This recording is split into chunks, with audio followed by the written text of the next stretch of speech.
गोष्ट छोटी डोंगरा एवढी हा एक परिपाठ जरी असला पुस्तकातला, परंतु त्या छोट्याशा वाक्यापासून शिकण्यासारखं खूप काही आहे.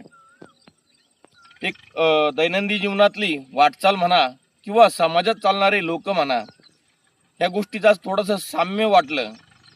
ते म्हणजे कसं तर बघा, ही दैनंदिन चालणारी वाट आहे ही, परंतु काल वादळी वारं झालं, पाऊस तर काय आला नाही, पण त्या वाऱ्यामुळं एक छोटीशी काठी, ही काठी त्या रस्त्यामध्ये येऊन पडली.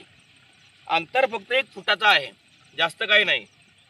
परंतु ह्या जाणाऱ्या येणाऱ्या लोकांनी आपला ह्या काठीमुळे रस्ता म्हणजे मार्गच बदलला आणि 1 फूट बाजूला जाणं योग्य ठरवलं. या काठीतून बाजूला गेलेलं बरं.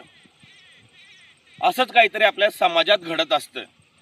ही कंटिन्यूची वाट आहे, म्हणजे ही परंपरा आहे. पण ही चालत असताना कोणीतरी या काठीसारखं एखादं नालायक व्यक्ती आडवं येतं चांगल्या कामाला, तर लोक त्या काठीला बाजूला फेकण्याऐवजी, म्हणजे त्या माणसाला सडेतोड उत्तर देण्याऐवजी आपला मार्ग बदलून वेगळा मार्ग तयार करतं. परंतु काय असतं ना, जर खरं बघितलं तर जी तुमचा मेन मार्ग आहे, जी तुमची रूढी परंपरा आहे, गोष्ट दोन्ही साम्य आहे. हा रस्ता जरी असला तरी रस्ता, काठी आणि समाजाचं वागणूक याचं साम्य वाटलं म्हणून हा व्हिडिओ बनवतोय. तर नीट ऐका.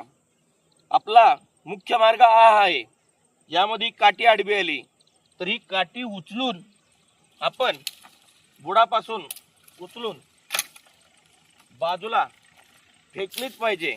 तेव्हा कुठंतरी जो पूर्वीचा रस्ता होता तो चालू होईल. बस असंच काहीतरी. जोही कोणी चांगल्या वाटेला या काठीसारखा आडवा येईल, जोवर तुम्ही कोणीतरी विडा उचलून त्याला बाजूला फेकत नाही, तो वरती ही पुन्हा पूर्वीची वाट चालू होणार नाही. तुम्हाला रस्ता बदलूनच बाजूलाच जावं लागेल. परंतु काय आहे ना, आज प्रत्येक जण काय म्हणतं, कोण नादी लागेल त्या काठीच्या, आपलं बाजूला गेलेलं बरं. परंतु यामुळे होतं काय, तर होतं नुकसान. या काठीला तर काही नुकसान होणार नाही, त्या नालायक माणसाला तर काही नुकसान होणार नाही, पण जे तुमचा मेन मार्ग आहे, जे तुमच्या रूढी परंपरा आहे, जे समाजाचं रोजचं वागणं आहे ना, त्याला मात्र नक्की फरक पडतो. म्हणून जोही कोणी या काठीसारखा आडवा येईल त्याला एकदा बाजूला फेका आणि आपल्या पूर्वीच्या मार्गानेच चला. जय जवान, जय किसान.